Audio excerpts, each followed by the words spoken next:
lancar aja ya Ustaz.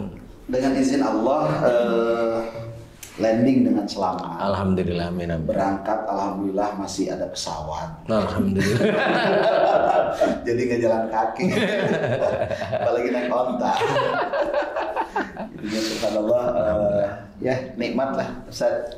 Perjalanan yang luar biasa. Bismillah. Alhamdulillah berkah ya. Amin. Insyaallah amin. Amin ya rabbal alamin. Oke, sedulur iman. Alhamdulillah, assalamualaikum warahmatullahi wabarakatuh. Waalaikumsalam warahmatullahi wabarakatuh. Alhamdulillahirabbil alamin. Allahumma shalli ala Muhammadin wa ala ali sayyidina Muhammad amma ba'du. Pemirsa beriman yang dirahmati oleh Allah Subhanahu wa taala. Amin ya Allah. Alhamdulillah saya bisa bersilaturahim dengan guru kita. Assalamualaikum. Waalaikumsalam warahmatullahi wabarakatuh. Alhamdulillah. Masih diberi kesehatan oleh Allah Ta'ala. Amin. Kemudian ada Pak Tung. Assalamualaikum Pak Tung. Waalaikumsalam. Sehat ya? Alhamdulillah. Yalah kalau ngeliat bodinya begini Ustaz masa nggak sehat ya. Tapi dalamnya rapuh. Itu lagi. Suka nangis. Alhamdulillah sih fisiknya bagus Ustaz. Dalamannya Dompetnya susah. rontok. Bener banget. Ya, pemirsa Ustadzan Official Channel, kemudian Tung Family Official Channel dan Asep Hidayat Official Channel. Hari ini saya kebetulan baru pulang dari Saudi. Alhamdulillah. Alhamdulillah. Ya, dan saking rindunya nih, lupa sama capek kalau bahasa begitu. Langsung WA. Gurunda saya akan datang. Beliau bilang siap, langsung ngacir ke sini. Nggak ada jet lag itu Ustaz ya? Insya Allah enggak. Mudah-mudahan insya Allah ya. Kan udah lewat juga ya. Biasanya terasanya malam. Iya. Orang-orang udah pada tidur, kita masih melek aja. Gitu. Menyesuaikan waktu. Iya. Sebenarnya gini Ustaz, saya datang ke sini selain silaturahim. Kan ini udah deket Lebaran, deket Ramadan nih. Nah, Ustaz ada berapa jadwal untuk isi ceramah Ramadan? Saya itu Ustaz kalau di bulan Ramadan malah saya relatif belajar. Oh gitu. Iya, jadi saya nggak ngisi. Biar diisi sama teman-teman yang lain aja, yang memang beliau membutuhkan barangkali. Siap. Saya mau belajar aja. Jadi enggak ngisi ke masjid-masjid ya? Enggak. Andainya di masjid saya diundang gimana? Masih gini. Masih gini. Iya. Insya Allah seperti itu kalau tiap Ramadan biasanya seperti itu. Jarang biasanya kalau Ramadan tuh saya ngisi jarang, sangat jarang sekali. Ya, saya mending saya pergunakan untuk belajar. Kemudian karena takut ya pada saat bulan Ramadan itu kan takutnya itu kan banyak sekali amal ibadah yang ditingkatkan pahalanya. Baik. Nanti itu kalau umpamanya saya itu umpamanya dakwah nanti lebih dari 3, 4 umpamanya kemudian ada ujub riya itu kan ya ujub riyanya kan dosanya ditambah juga. Makanya saya mending belajar aja sendiri gitu. Kan katanya besoknya puasa lagi, puasa di bulan Ramadan itu menghapus dosa Ustaz. Boleh sih, tetapi persoalannya itu kalau masih ujub lagi gimana? Kan repot saya ya. Tapi yang saya dengar katanya pintu neraka ditutup. Nah. Ustaz. Gimana itu? Enggak, pintu surga dibuka. Itu ibaratnya itu memang ampunan itu, rahmat itu memang diberikan kepada yang berpuasa. Pintu neraka ditutup itu bukan berarti orang itu tidak boleh masuk neraka, bukan seperti itu. Tetapi diibaratkan, bahwa kamu itu jangan melakukan dosa. Pintu neraka ditutup itu analoginya seperti itu. Kan tetap ada analogi. Kalau memang dia kan masih ada tuh ceritanya. Kalau pintu neraka ditutup, kenapa di bulan Ramadan juga masih ada pencuri, pemarah, kemudian yang masih dia Muslim tidak berpuasa, kan masih ada seperti itu. Jadi kita harus melihatnya dari semua sisi, bukan dari sisi orang-orang yang kelihatannya beriman. Kalau sisi orang-orang kelihatan beriman kan, wah saya pasti masuk surga kan gitu. Apalagi yang ceramah ya kayak saya yang misalnya gitu kan. Padahal bisa jadi ceramahnya itu karena ada sesuatu. Nah kira-kira seperti itu gimana? Apalagi di bisa TV aja. Bisa aja sih sebenarnya. Jadi antara pendakwah dengan orang biasa itu sebenarnya beban terberat itu malah di dakwah. Beban terberatnya itu ada di dakwah. Kalau orang biasa-biasa, memang orang berdakwah itu kalau yang didakwahkan itu benar, pahalanya berlipat. Karena itu menjadi amal jariah. Kalau dia juga mengerjakan. Iya, dengan catatan dia mengerjakan loh ya. Kalau umpamanya dia melakukan sesuatu kesalahan pada saat seorang pendakwah tersebut itu dakwah dan itu dikerjakan oleh taklim atau jamaah, nah, itu dia juga mengajarkan dosa. Walaupun yang dikerjakan itu sebetulnya sepertinya bagus. Ya sepertinya baik. Sepertinya dan di mata Allah Ta'ala belum tentu.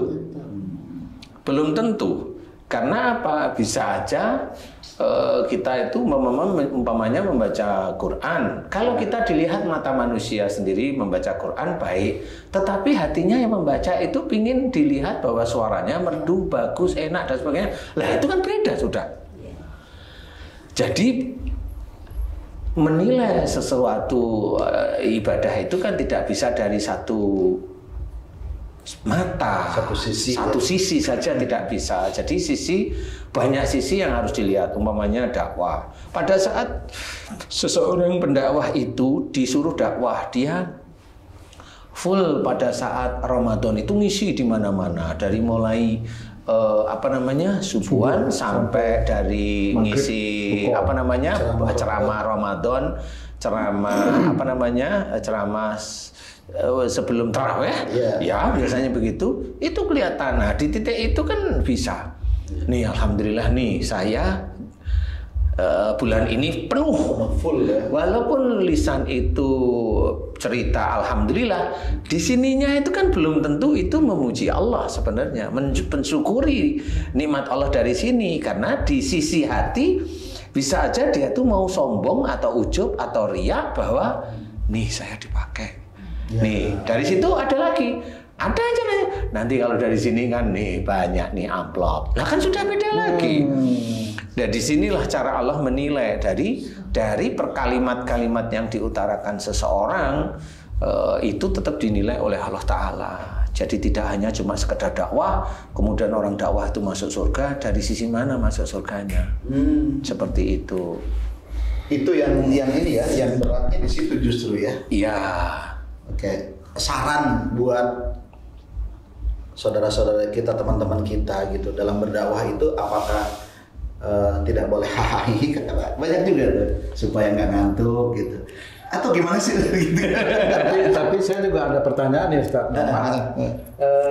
Selama ini kan yang saya tahu kerja itu adalah ibadah katanya. Oke lah, saya kan bekerja karyawan biasa. Saya berpikir malah kalau dia dakwah bekerja itu kan jadi ibadahnya jadi berlipat-lipat, bukan begitu Pak Ustaz.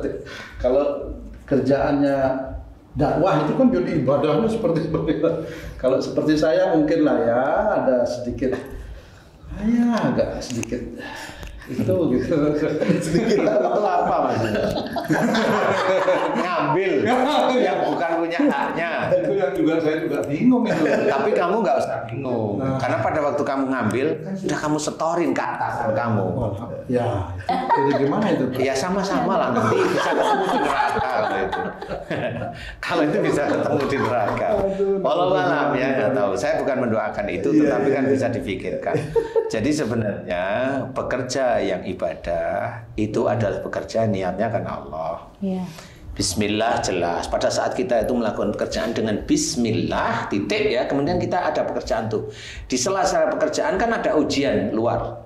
Pada saat ujian menerpa kita, di situ kita mau melecehkan orang, mau marah sama orang, mau akhirnya kalau kamu umpamanya mau mencari kesempatan dari itu, dari orang yang mendatangi kamu itu, wah ini aku punya kesempatan untuk ngambil nih kayaknya, hitungan begini-begini. Ini walaupun diawali dari Bismillah, walaupun saudara-saudara kita itu diawali pertama itu dengan sholat subuh, Tapi nanti dalam perjalanannya belum tentu. Dia bismillah, tapi nanti perjalanannya enggak. Ini titipan saya yang 2M sudah kamu lokalisir belum? Itu bukan bagian dari pekerjaan itu ya Pak? Itu bukan, kalau pekerjaan itu ya kerjakan apa adanya menurut kontrak. Kalau itu kan bagian dari kong kali kong, KKN, kemudian ya sedikit namanya mencuri, sedikit maksudnya. Tetap mencuri kan? Sedikit namanya mencuri. Nah, kalau kamu yang bagian ujung tombaknya untuk di situ, nah yang belakang-belakang kamu ya pasti dapat. Dapat juga. Iya, pasti dapat juga. Nah, inilah yang tidak pernah dilihat dan tidak pernah diceritakan oleh teman-teman dakwah. Apalagi khususnya yang dakwah di instansi-instansi yang gampang sekali mencuri. Emang ada Ustaz? Banyak. Lah wong instansi aja yang ngurusin wifi aja bisa. Yang ngurusin wifi itu kan kalau udah mulai tanggal 20 mau akhir bulan itu wifi semua wifi rendet. Kita lihat aja semua di Indonesia. Biar ada uang pemeliharaan seperti itu. Lah itu baru wifi. Orang protes ini kan masuk ini ada orang protes nih lapor ke pusat ini pemeliharaan wifi. Ya besok gitu lagi. Lah uangnya kemana? Nggak ada pemeliharaan di situ. Oke, Ustaz. Seperti itu ya. Konteksnya begini, kalau misalnya nih saya, katakanlah saya lah ya, contohnya sebagai dai gitu kan, kemudian saya ceramah gitu kan, bagusnya saya menerima kalau dikasih amplop itu saya terima, atau lebih bagusnya sebagai dai mendingan punya pekerjaan sendiri. Yang mana Ustaz kira-kira bagus?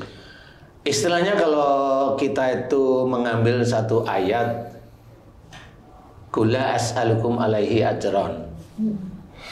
Katakan bahwa aku tidak minta bayar tentang apa yang aku berikan kepadamu, yaitu ayat-ayat Quran, dakwah maksudnya. Ayat ini menceritakan tentang dakwahnya Rasul yang notabene itu juga kan kita hadapi, kita kita kerjakan karena kita kan juga dakwah. Tapi ada satu ayat lagi yang nyempil yang kadang-kadang kita sering bercerita tetapi nggak ngerti juga apa yang harus kita kerjakan. Apa? Faidah qudiyatis sholatu fantasiru fil ard wabtagu min fadlillah. Jadi ayat ini menceritakan bahwa semua orang muslim yang sudah sholat, sudah nunaikan sholat, berjalan bertebarlah di muka bumi untuk mencari fadilah atau rezeki Allah.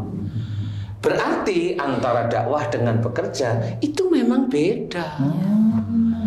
Di situ makanya harus hati-hati. Kalau inginnya masuk surga ya harus hati-hati. Ayat per ayat harus kita ketahui dan harus memahami. Jangan kalau kita dakwah itu malah sombong yang muncul. Kalau menjadi tulang punggung dalam kehidupan ekonomi dari dakwah itu kira-kira bagaimana tuh Ustaz? Maksudnya gimana tulang punggung ekonomi dari dakwah ini? Ceramah itu tujuannya adalah mendapatkan bisaroh. Gitu. Itu menjadi tonggak utama. Itu kira-kira gimana Ustaz? Ya sama, itu dianggap kerja bukan ibadah. Belum tentu ibadah. Walaupun dia itu bismillah, kemudian dia ini, tapi yang dia harapkan itu uang bizarohnya, ya dia dapatnya pahala dari bismillah, kemudian memberikan ilmu. Kalau ilmu itu tidak bisa diamalkan, ya dia tidak mendapatkan amal jariah. Kalau ilmu itu selesai, ya dia selesai dapat bizaroh. Tidak mendapatkan pahala di luar yang namanya dakwah. Karena dakwahnya dia dianggap untuk mencari bizaroh. Iya, bizaroh. Apalagi tebel. Ya. Aduh.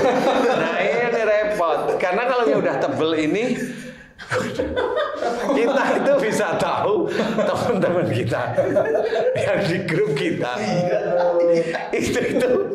itu mau jadi khotib sama imam, nanti dicari yang tebal, nanti yang dipilih dikasih temennya. Manusiawi banget.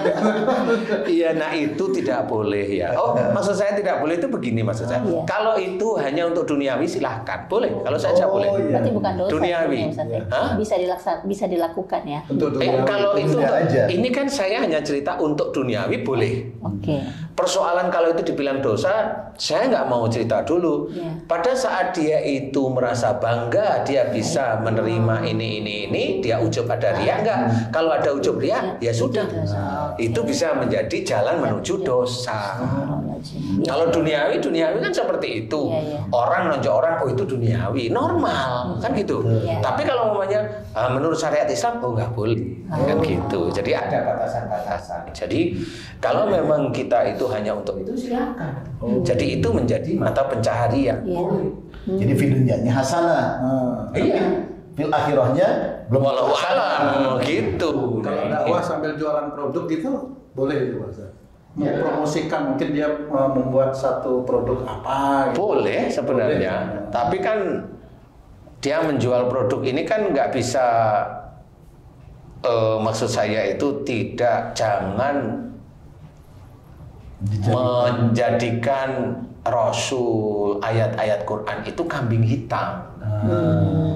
Jadi dia akan berdiri kesannya dia itu yang benar, bahwa produknya ini yang terbaik. Itu nggak boleh. Walaupun dibaca-bacain satu Quran 30 juz gitu tetap. Ya cari aja dalilnya, bacain air atau bacain apa satu Quran itu boleh apa enggak? Memang sebagian boleh, sebagian. Tapi sebagian lain yang melarang. Apalagi Allah sudah menyuruh, Inna sholati wa nusuki wa mahyaya wa mamati lillahi rabbil alamin.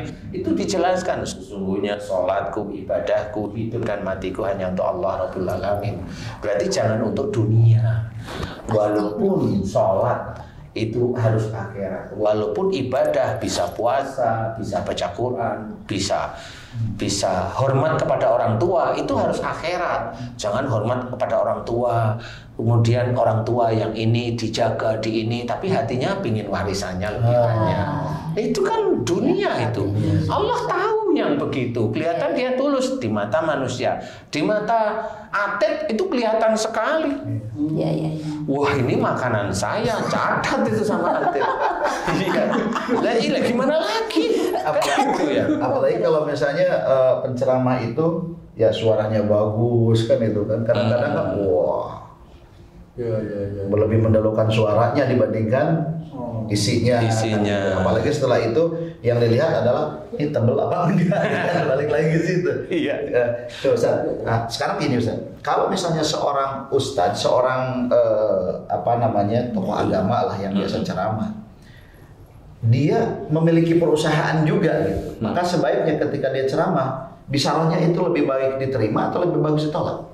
Tergantung aja. Tergantung aja sebenarnya. Bisaroh itu mau digimanain. Sebenarnya mau dia sendiri bisaroh sebenarnya nggak terlalu penting lah ya. Nggak penting, nggak nomor satu sebenarnya. Bisnis ya. Iya, dia terima karena itu menjadi akadnya lah dia terima. Boleh. Setelah itu bisaroh mau dikasih ke yatim piatu ke sini terserah dia. Boleh, kan boleh itu kan terima. Kan belum tentu dipakai. Boleh menikahi ahli kitab kan boleh, tapi belum tentu menikahi kan gile. Boleh istilahnya seperti itu. Jadi belum tentu bisaroh itu boleh dia menerima, boleh diambil. Tetapi setelah itu dia salurkan ke yatim piatu atau dia lihat jumlahnya berapa, umpamanya 5 juta, maka dia diem. Malam-malam masih ada tukang becak di sini, dia lihat dia masih nunggu penumpang. Dia walaupun naik mobilnya mewah dikasih. Kalau dilihatin kesannya itu ya tua sekali, kasih semuanya, silakan. Itu hanya beliau kok. Dan itu nggak ada orang yang tahu. Maksud saya nggak ada orang tahu. Kalau bekerja untuk mencari nafkah menghidupi keluarga, ini namanya ibadah atau bukan Pak Ustaz? Ya itu masih tanggung jawab. Ya namanya bekerja kan harus lillahi ta'ala. Nah, makanya tadi istilahnya hidup dan matiku harus karena Allah. Makanya kerjaanku harus karena Allah, bukan untuk menghidupi anak istri. Ya kalau menghidupi anak istri, kalau uangnya sampai. Kalau nggak sampai menghidupi siapa? Akhirnya dia nyampein gitu jadinya Pak. Lah iya. Garuk-garuk gitu. Lah iya, maksudnya akhirnya dia gerutu nggak pada saat dia itu nggak sampai itu gerutu nggak dia? Kira-kira itu. Kira-kira. Bingung jawabnya. Itu kan sama. Itu sama seperti gini loh tuh. Ini. Mamanya kamu nih. Kamu udah punya gaji nih. Siap. Kemudian kamu analisa dari apa yang kamu kerjain itu menguntungkan sekitar 2M nih. Ini kamu udah punya gaji nih. Kamu catat. Oh bisa nih 2M. Suatu ketika belum 2M. Gerutu nggak kamu? Gerutu. Sebagai manusia, saya gerutu. Bener ini. Lah wong nyuri aja nggak berhasil gerutu. Jangan nyuri. Gimana? Ada pengalaman yang beda ini. Bukan. Ini kan antara menggerutu atau tidak. Iya. Lah saya kan nambahin dari Ustadz Asep tadi tuh. Ustadz Asep itu boleh nggak bisa diterima? Boleh. Walaupun belum tentu dipakai. Loh kalau kamu kan sama. Gerutu nggak kamu? Saya kan masih tanya, gerutu. Loh ini bagus. Lah wong nyuri aja nggak dapat aja gerutu. Saya pengalaman Ustaz. Satu ketika saya diundang oleh salah satu jamaah.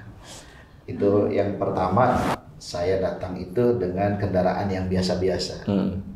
Mereka itu apresiasi sekali. Artinya sangat ke kita itu nyaman.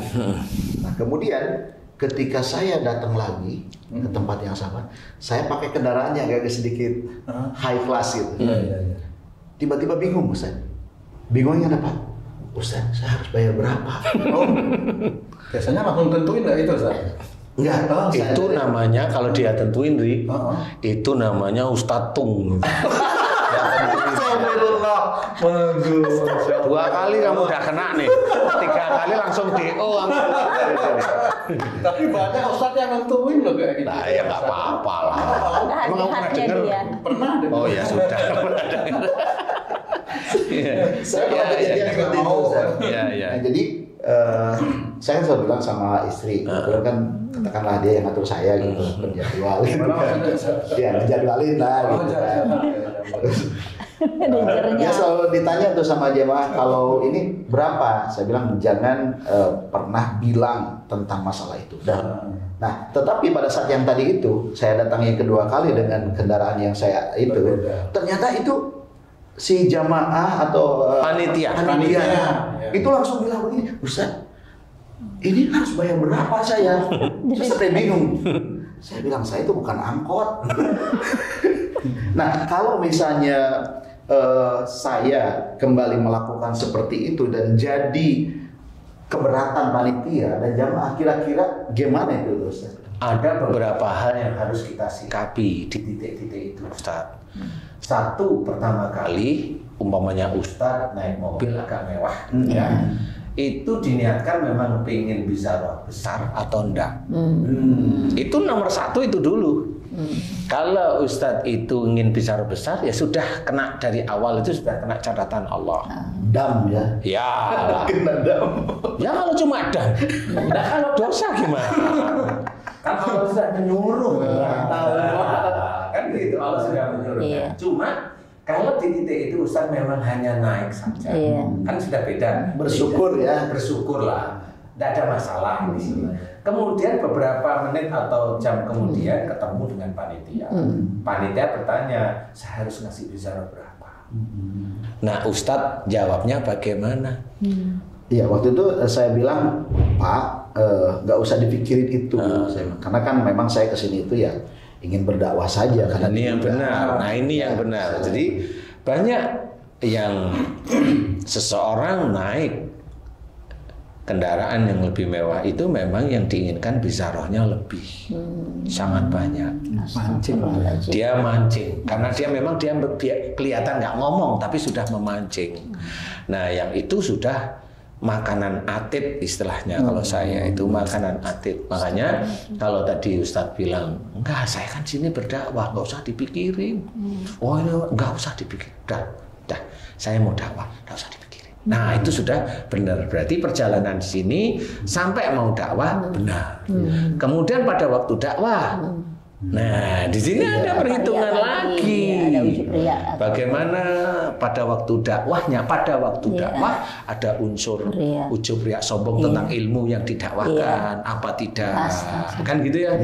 Kemudian ada bangganya, tidak ada aplaus dari jamaah. Setelah itu merasa ditinggikan dari yang lain derajatnya, itu kan akhirnya pendakwah itu kan ditinggikan derajatnya daripada yang lain. Itulah orang yang berilmu yang dijawab langsung oleh Allah Ta'ala dalam Quran. Orang berilmu itu nanti derajatnya ditinggikan, tapi di dunia. Tapi kalau lillahi ta'ala dunia akhirat, insya Allah dapat pahala akhiratnya juga ya. Tapi kalau hanya ingin dimuliakan di dunia berarti hanya dapat dunia.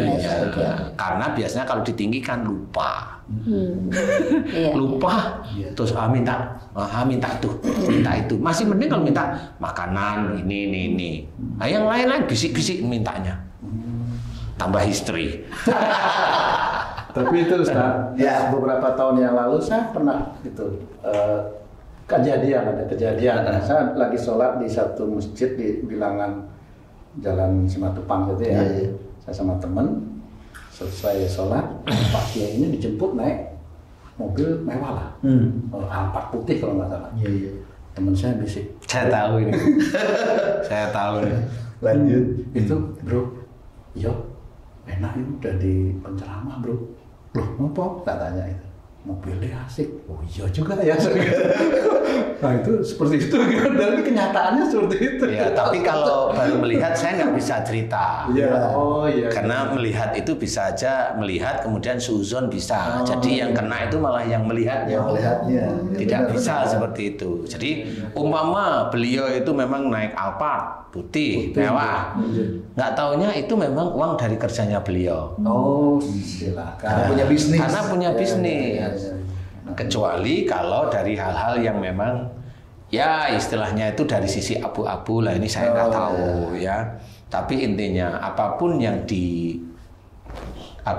yang dipakai berkendara oleh penceramah, jangan menjadikan suuzon kita seperti itu. Betul ya. Jadi kita sebagai jamaah tetap aja harus positive thinking. Harus positive thinking. Husnuzon ya. Ilmunya itu kayak apa, bagusnya kayak apa. Kalau memang ilmunya itu bisa diamalkan, nah itu menjadi amal jariahnya si pendakwah.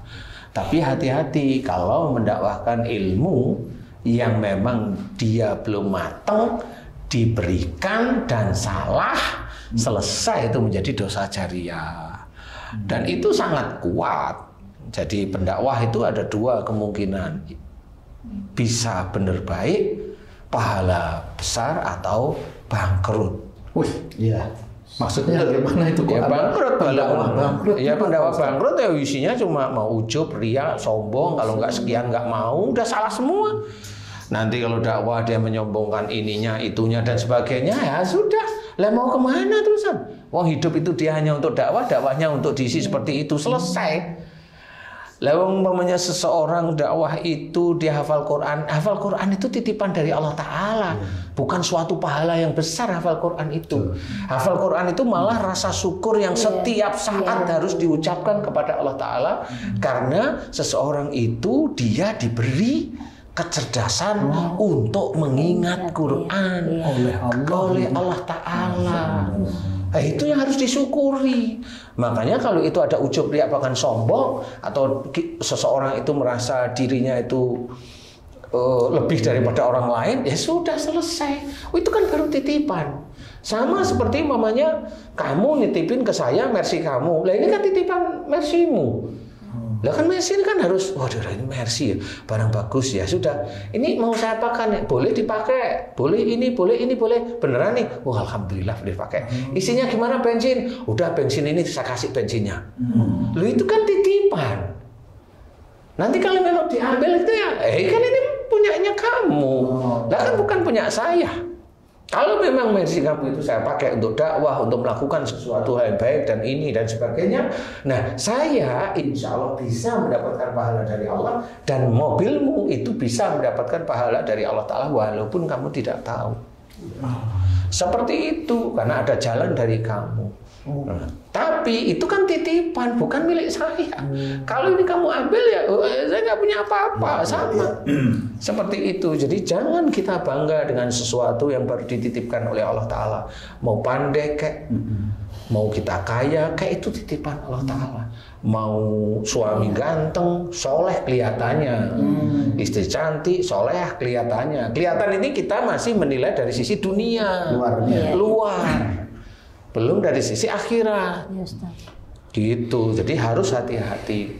Kalau mamanya istrinya cantik atau suaminya ganteng, kita terlalu nurut. Nah ya karena kita takut kehilangan, nah itu dunia. Kalau istrinya pas-pasan, suaminya pas-pasan, nurut.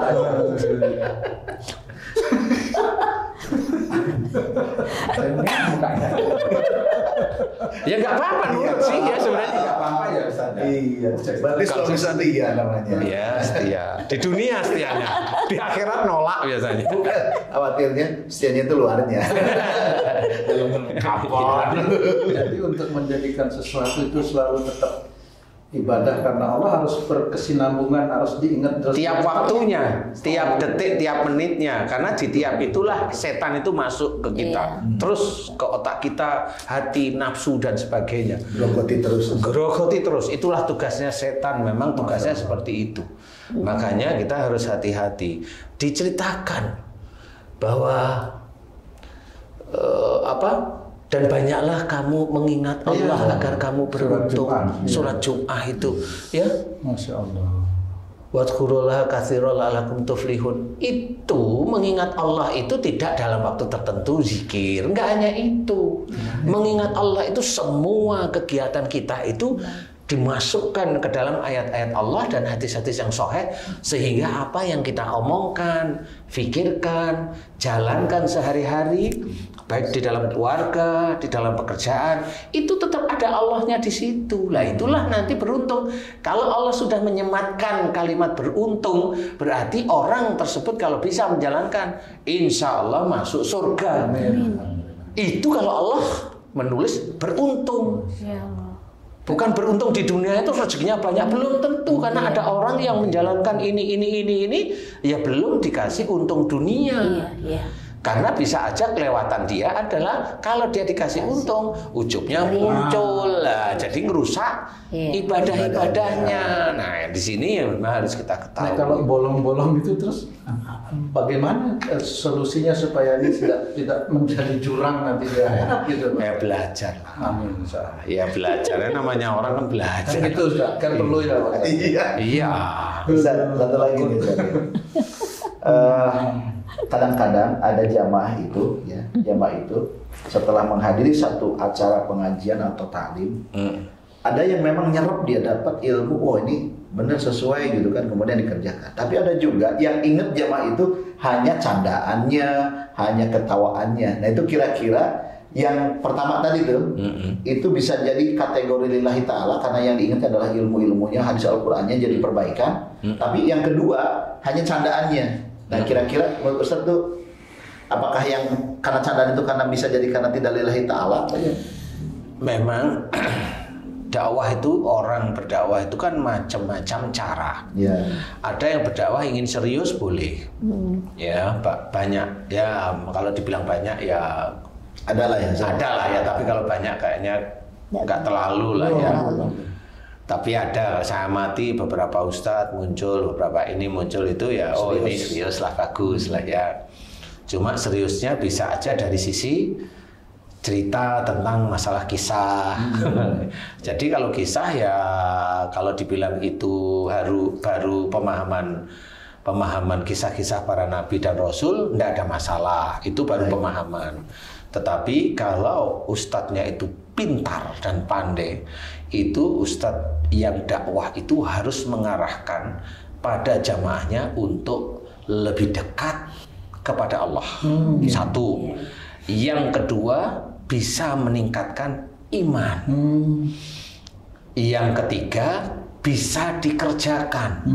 Jadi tidak hanya cuma sekedar belajar. Aplikasinya. Tapi aplikasi, kalau belajar itu di sekolah kan ada urutannya ya, belajarnya itu. Aplikasinya walau alam Karena bisa aja di sekolah itu lulus beneran, tapi aplikasinya ya seperti itu. Nah, ini satu, ini penilaiannya sudah sendiri-sendiri nanti. Kemudian kalau yang dakwah itu bercanda, itu biasanya secara psikologis, Ustadz, orang itu senang melihat orang dakwah itu bercanda karena memang candaannya. Atau orang itu melihat dia berdakwah karena ngetopnya, entertain. Atau orang itu berdakwah dia ingin datang berbondong-bondong itu karena apa? Karena omongannya yang nyeleneh. Betul. Iya, yang ngomong yang nyeleneh itu macam-macam. Pokoknya itu kalau kita itu bilang itu dakwah kayaknya enggak deh. Itu entertain dibalut ayat-ayat Quran saja. Karena dia pasangkan ayat Quran yang kadang dia bicarakan itu diselingi dengan kalimat guyon yang kalau di bahasa Indonesia kan itu mulutku dewe, mulutmu nggak usah ikut-ikut. Nah, itu bahasa Jawanya nggak enak didengerin, Ustaz. Nah, itu orang itu suka yang seperti itu. Makanya pulang nggak bawa apa-apa, cuma bawa candanya bagus gitu. Iya, memang dia viral, bener viral. Tapi apakah di dunia viral, di akhirat viral? Allah a'lam. Jadi kalau memang dia mau dakwah, siapapun mau dakwah harus diprogram. Itu kan paling penting ya. Programnya mau kemana? Yang kita itu berdakwah di lingkungan menengah ke bawah umpamanya. Ya dakwah itu yang kalimat itu gampang dimengerti oleh beliau. Bukan banyak ayat dimasukin tapi yang lain delongop aja nggak ngerti apa-apa. Bingung. Lah kan bingung gitu loh. Ya kan? Makanya diisi oleh yang viral-viral tadi, malah banyakan yang itu. Ya karena sama. Betul. Karena hati dan otaknya dengan yang seperti itu klop. Nah, kalau yang kekek ngece orang, nyindir orang terus itu dianggap senang. Nah, itu ya sama. Orang datang kepada dia atau walaupun dia itu ditangkap oleh pejabat atau wapres atau siapapun namanya. Ya, iya aja. Nah, tidak menjadikan ilmu bagi yang mendengarkan. Nah, kalau sudah di situ gimana? Dia ngomong serius nggak digubris. Kenapa? Ya paling digubris dapatnya amplop, saya tahu kok. Ya, digubris hanya dapatnya amplop. Coba kamu pengaruhi mereka, nggak mau dia pengaruhi. Seperti itu. Nah, itu tergantung. Nah, disinilah harus kita pahami. Kalau hanya cuma ketawa-ketawa terus. Itu orang datang itu nanti pada saat kita ketawa haha, kemudian kita itu memberikan ayat Quran, nggak digubris ayatnya. Lah wong ayat wah nggak lucu ayat itu, kan gitu. Nah, ya juga itu. Memang benar. Makanya kalau dalam hadis ceritain yang pertama masuk surga siapa? Masuk neraka siapa? Wanita. Yang kedua? Ulimi. Ulama. Tadi apa? Maaf kayaknya.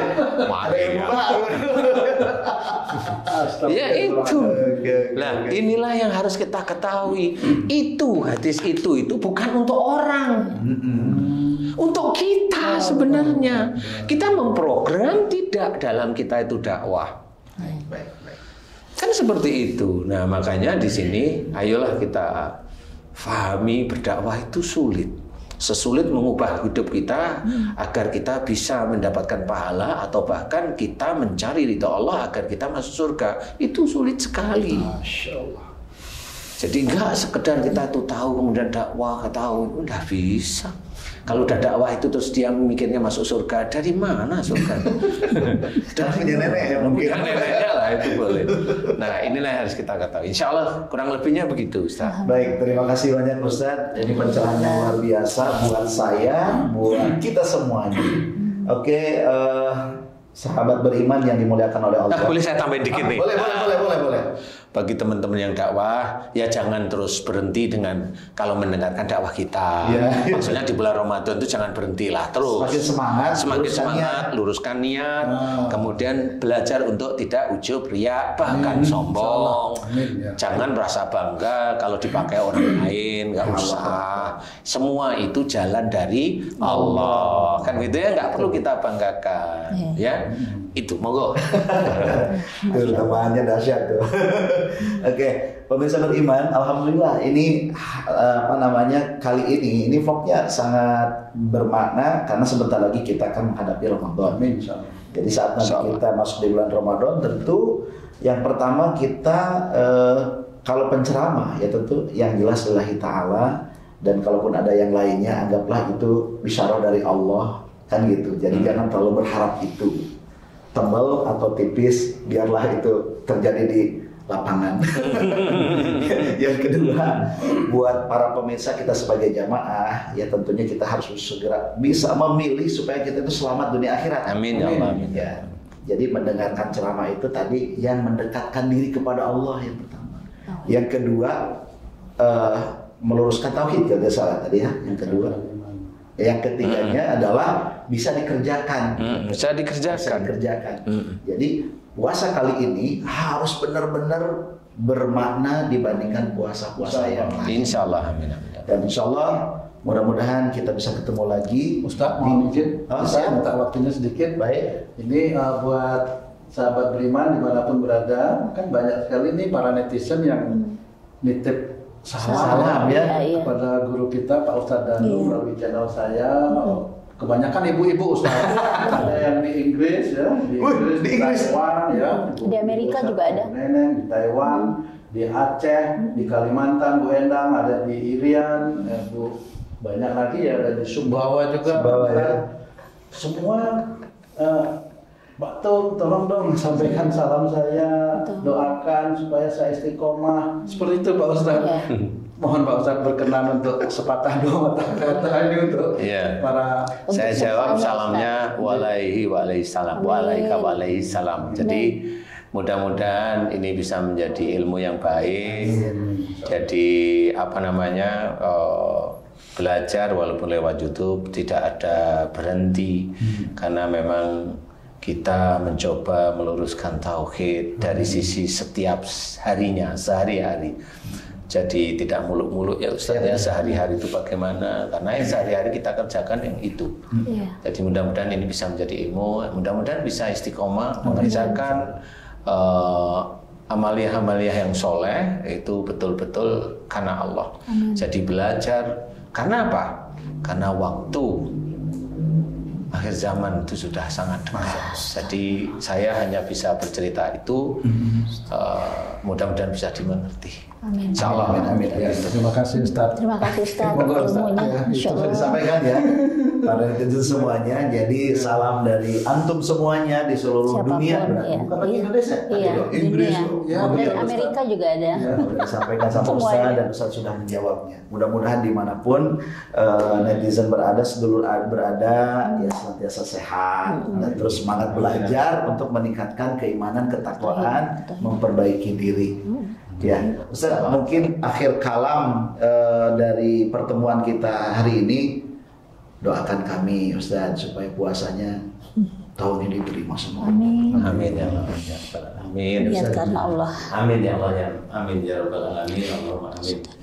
Mudah-mudahan kita semua, Ustaz Asep, Bunda Tung, semuanya, dan juga netizen yang mendengarkan, mudah-mudahan mulai hari ini kita berniat menjalankan keimanan semata-mata karena Allah Ta'ala, menjalankan semua syariat-syariat betul-betul karena Allah Ta'ala. Jangan cari dunia, karena dunia itu menipu. Betul-betul carilah akhirat, dekatkan kepada Allah, nanti Allah akan memberikan petunjuk untuk mendapatkan dunia. Dan mudah-mudahan kita bisa menjalankan khususnya puasa di bulan Ramadan ini benar-benar karena Allah Ta'ala, dan mudah-mudahan dosa-dosa kita diampuni oleh Allah Ta'ala, amin. Dan senantiasa kita diberikan rahmat oleh Allah Ta'ala, amin, amin ya Rabbal alamin. dan dimudahkan segala urusan dunia dan akhirat kita oleh Allah Ta'ala. Amin ya rabbal alamin. Alhamdulillah. Alhamdulillah. Ya, Amin ya rabbal alamin. Dulu semuanya ini betul-betul hari ini saya susah mengungkapkannya. Intinya mudah-mudahan puasa kita tahun ini yang paling diterima oleh Allah, dan kita tidak tahu apakah tahun depannya lagi masih adakah puasa itu untuk kita. Dan insya Allah tunggu kehadiran kami, kita nanti akan membahas tentang Lailatul Qadar, tentang nuzulul Quran dan lain sebagainya. Ya. Insya Allah. Terima kasih, sampai jumpa lagi. Terima kasih Ustaz Dano, terima kasih Pak Tuk, terima kasih istriku, terima kasih Bang Zai, Bu Wulan, terima kasih, dan terima kasih untuk semuanya. Assalamualaikum warahmatullahi wabarakatuh. Waalaikumsalam warahmatullahi wabarakatuh. Alhamdulillah.